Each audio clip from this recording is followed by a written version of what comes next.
Today I want to talk to you about law number 5 of teamwork. This is called the law of the chain. And the law of the chain says the strength of the team is impacted by its weakest link. Now, of all the laws I'm going to teach, of the 17, this law is the most difficult for people to accept. This is going to drain you a little bit emotionally, okay? And I'm just setting you up for this because when you begin to talk about looking at your team, evaluating your team, and then you begin to kind of hone in on who is the weakest link. Kind of reminds you of a TV show, doesn't it, huh? I thought about for this law having that lady come, you know what I mean? And I thought, no, she is disgusting. There's not a leadership bone in her body. She has the gift of separation. And so we won't bring her here. But when you talk about the weakest link, this is a tough law emotionally to accept. And I want to say this. This is a tough law for me to handle. And let me tell you why. I only have one goal in life. It's kind of very simple goals. When people ask me what I do sometimes, it's kind of hard to explain because, I mean, what do you do when when I just went to England, I had to, you get on you write all this information down and for the customs people, and, what do I tell them I do? I could tell them I speak, but they look at you and they say, well, I speak too, you can say I write, and they say, well, I write too, you know what I mean? So it's kind of a little bit hard. And somebody asked me, they said, well, what do you do? And I keep thinking, okay, what do I do? And then I said, I think what I do is I add value to people. That's what I do. I take people wherever they are, and I do my best to come alongside of them, train, equip, teach them, simplify the lessons very easy, and lift them to a higher level. I want to add value to people. Now, you take a person like myself that their goal is to add value to people, and you start talking about this law, the law of the weakest link. This is a very difficult law for me because I want everybody to succeed. Not only do I want everybody to succeed, I want to take everybody on the journey with me. In fact, this is a huge weakness in my life. And let me just take a moment and explain this to you, because what happens is I'm always going somewhere. I'm leading something. So my tendency is when I'm leading something is I want to gather everybody around me. You follow me? And so I want to take it. What's your name? Maggie. Okay, I want to say, okay, Maggie, I want you to get on the team. And I met Gene earlier. Gene, I want you to get on the team. Okay, so my tendency is to get them all on the boat. You follow me? Get them all on the train, and then I take off with them. Now, every once in a while, you have to stop the train for a little rest break or whatever. Now what happens is when I stop on my journey, sometimes Maggie or Gene, they get off. You follow what I'm saying? And they get off, and and they decide to have a picnic there, and finally I say, well, it's time to get on the train, and they don't want to get on the train. Now, here's where my weakness is. Way too much in my life, I try to convince Gene and Maggie to get back on the train. Now, why? Because I want everybody to take the journey with me. I mean, I happen to think that where I'm going is a wonderful place. And I also happen to think that everybody wants to pay the price to get there. And everybody wants to take the trip. And my wife, Margaret, has been huge in this area. She's really, this has been a lifelong challenge for me. Because she says, John, quit trying to put everybody on the train. Quit trying to take everybody on the journey with you. And I think, but Margaret, if they had any idea where we were going and what we were accomplishing and what we were doing, they'd want to get on the train. And she says, no, John, not everybody wants to take the trip. Now, the law of the weakest link basically says on any team, there's somebody that probably doesn't want to take the trip. I can still remember when this law vividly hit me. It would be back in the late 1970s, and I was getting ready to make a job transition. And I had a marvelous assistant that just was very helpful to me. And so when I was going to move geographically to another state, because the two of us had such a great relationship, I said, I called her by name. I said, Dee, you're going to want to come with me. And she said, yeah, I think we do. And so her and her husband went to the city, looked for houses. And basically, I felt probably were going to come with me. And I'll never forget calling from the Chicago O'Hare Airport back to Ohio, where at that time we lived, getting ready to move to Indiana, calling Dee and telling her I just had been to the place where we were going. And I was all excited. I was telling her. And she was very quiet. And all of a sudden, I thought, there's something wrong. And I never will forget that she, on the other end, said, John, she said, we've decided we're not going to take that journey. And I remember how crushed I was. I thought, oh, my goodness, I want to take her on this trip. I want him to kind of go to the top with me. Now, let me say three things about the journey. Number one, not everyone will take the journey with you. That's just a fact. In fact, in the little blank beside that, put the word choice. People choose different trips. Number two, not everyone should take the journey with you. And beside that, put ability. Some people have abilities that really, or giftedness that really just doesn't allow them to take that trip. Thirdly, not everyone can take the trip with you. And put potential there. Now, what I want you to know about the journey, what I want you to know about this law of the chain is that as you take the team, as you go for the top, as you go for the gold, when you take the team on this trip, I promise you there will be a person that will lag behind. And I want to give you some characteristics of, for a lack of a better word, this weaker team member. Now, let me just say something before I talk about characteristics of a weaker team member, because this kind of bothers me a little bit. I'm not talking about the fact that the person is wrong. And in another area, they may be very strong. But what I'm saying is, on your team, you're going to have maybe more than one weak link. You're going to have a couple people that are just not probably carrying their weight. Does that make sense? Let me give you characteristics of this person that is what I call the weak link in the chain. This person is unable to keep pace with the other team members. In other words, they just have a hard time keeping up. In fact, when I was working this law, several months ago before the book was out and before the training of the kid, I almost called this law the law of the turtle. Because they were just, I wanted to talk about a person who couldn't keep pace with the rest of them, but then I thought, the weak link is a much better description of what I'm trying to describe. But they're unable to keep pace with the other team members. Secondly, they're unable to grow in their area of responsibility. In other words, when you place them in their area of responsibility, there's probably not much growth potential there. Number three, they're unable to see the big picture. Most of the time, a weak link team member doesn't see the big picture and constantly loses perspective. Number four, they're unable to fulfill the expectations given to them. There's a certain amount of expectations placed perhaps in that job or responsibility they have. They're just, they come up short. Now, notice the first four, we talk about unable. We talk about ability. The last two talk, I think, much more about attitude. They're unwilling to work on their personal weaknesses. In other words, they're unwilling to shore up the areas where they're perhaps not strong. And finally, they're unwilling to work with the other team members, which is almost always the ultimate issue of having to remove a weak link when somehow they don't gel with the rest of the team. Now, I'm going to come back and talk a little bit more about the weak link and what to do with that situation a little bit later in this law. But I have to find a way to graphically, for you and for the people that we're training in the teamwork laws, I have to graphically find a way to show you how the weak link hurts the team. And the best way to do it is in your notebook, where I illustrate the law of the change by numbers. And this is very simple. It's right in front of you. Let me just walk you through it. Okay, here you've got a team that you've brought together. And you have 5 team members. Let's say the first team, they're all strong members. That you have 5 10s, 10 plus 10 plus 10 plus 10 plus 10. Okay, that equals 50. You have a 10 average. But let's say on the team you have 4 10s and then you have 1 5, a weak link. Now look what happens immediately to the team. 10 plus 10 plus 10 plus 10 plus 5 equal 45, which is a 9 average. Now what's happened is you've reduced the team's effectiveness by 10%.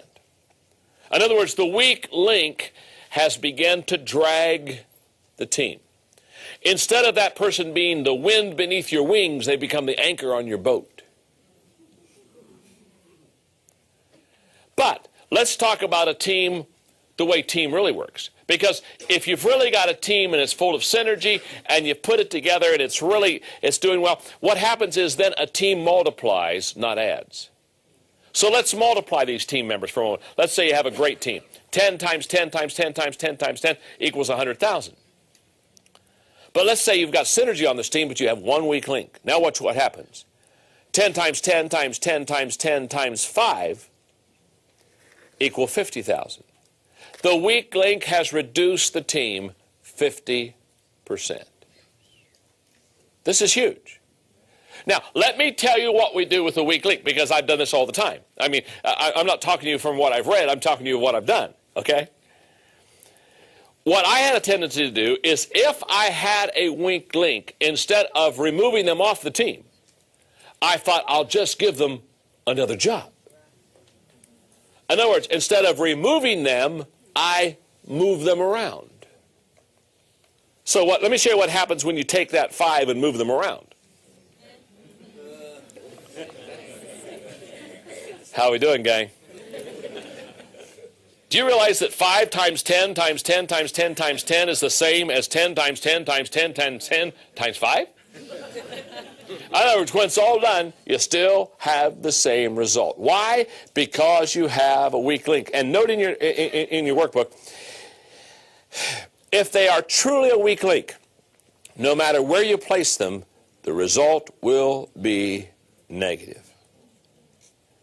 And the teamwork thought I want you to have here on the weak link is the team cannot continually cover up its weaknesses.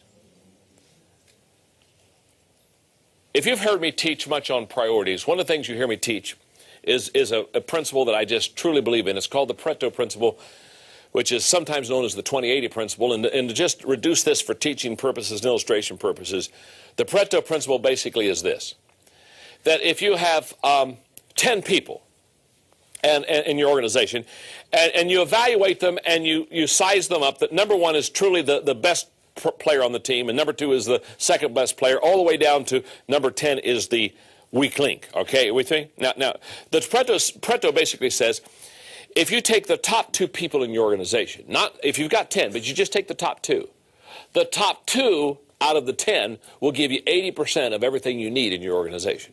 In other words, the top 20% will give you the 80% return that you want.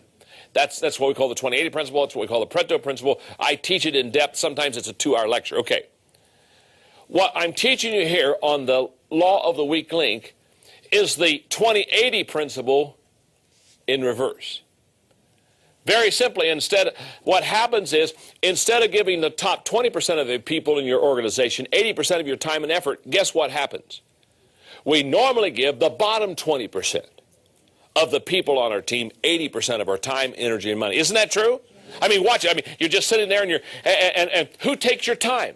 The person that doesn't produce. Who has the questions? And what do? We spend all of our time. And by the way, let me just stop here now. This is huge. The difference between counseling your team and equipping your team is this. When you counsel your team, you work with the weaker members. When you equip your team, you work with the stronger members. If you counsel a team in their weakness, you'll never make your team strong. You've never counseled a team into strength. Because what do? You counsel a person according to their weakness. You equip a team strong. So what we need to do is spend 80% of our time with the top 20%, not 80% of our time with the bottom 20%, but sadly, because of the weak link and because of the attention they need and the time they need and the resources they need and the money they need and the energy they sap up, we spend too much time on the weak links. We spend too much time on the weaker members. Let me illustrate. I don't even think I've ever gone to a horse race, although I've always wanted to go to the Kentucky Derby. I've always wanted to go there. My wife's wanted to go there and wear the hat. Okay, anyway.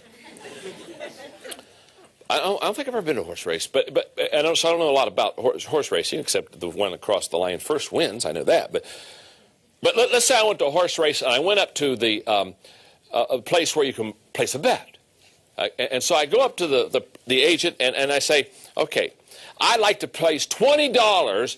And let me ask you a question, sir. Do you have a horse that's never won a race? The guy says, well, yeah. He said, there's a couple in this race that have never won. I want to place $20 on a horse that's never won.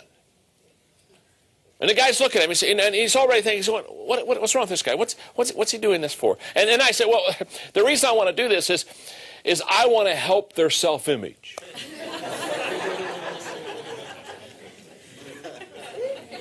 Now, why is it somebody at a racetrack would know I was stupid? But leaders working with teams all the time place their $20 on people that can't win. This is huge. It's the law of the weak link. And let's say, for example, on our team, and I'm the leader, there is a weak link. Let me give you some observations for your notes, because this will really help you. Until the weak link situation is corrected. Number one, the stronger members will identify the weaker one. They always do. I promise you, you go home to your team right now in the business, and if you could have a candid conversation and say, on the team, who's the weak link? Can I tell you something? All the people that are strong already know who the weak link is. In fact, leaders evaluate very quickly. Leaders walk into the room and in 5 minutes size up the situation. They already figured who can, who can't, who should, who shouldn't, who will, who won't. Leaders evaluate very quickly. So if you go home to your team, it's not like if you tell them who the weak link is, it's going to be a discovery for them. You walk in and say, I just want you to know Charlie's the weak link on the team. The rest of your members aren't going to say, you're kidding. Never entered my mind that we're dragging Charlie. Never entered my mind. Observation number two, until the weak link situation is corrected, the stronger members will have to help the weaker one. In fact, let me put it this way. Well, number three will do it better. The stronger members, until the weak link situation is corrected, will become less effective. Why will they become less effective? Very simple. Because they're having to help Charlie. Number four, and this will always happen, until the weak link situation is corrected, the stronger members will resent the weaker one. After a while, they'll resent this person because they realize they are not able to give their best all the time because they have to cover for somebody else. And number five, the stronger members, hang on now, will question the leader's discernment and courage. Wow. All the team members, listen to me. If you're a leader of a team, let me tell you something. If you aren't taking care of the weak link issue on your team, I want to tell you something. The rest of the team members are looking at you, leader, and they're saying, when is my leader either going to discern this problem or when are they going to have courage to take care of it? In fact, let me say this. Your respect as a leader will be lessened if you don't deal with this situation. Number six, until the weak link situation is corrected, the weaker members will take more time than the stronger ones. That's just a fact.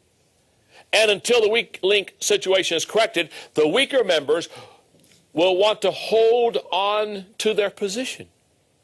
Oh boy, now let me tell you a fact about the weak link. They tenaciously want to hold on to their position. You do understand that, don't you?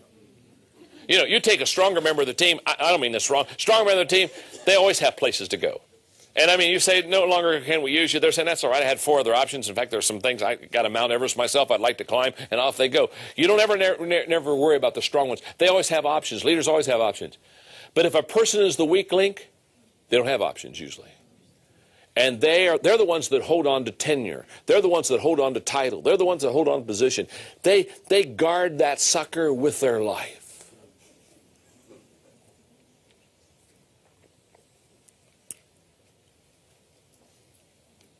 One more thought. Until the weak link situation is corrected, number 8, the weaker members will control the relationship. And let me just say one thing about relationships, and we'll wrap this law up. And it's very simple. Here it is. The weaker person always controls the relationship. The stronger one always has to give in, always has to go the second mile, turn the other cheek. Isn't this true? It's true in marriage, it's true in business. The weaker person controls the relationship. So when you have a weak link situation, many times the rest of the team is being controlled by the weaker person. And therefore, they're not effective. And the law of the chain question, a very simple one. Am I helping the team or am I hurting the team?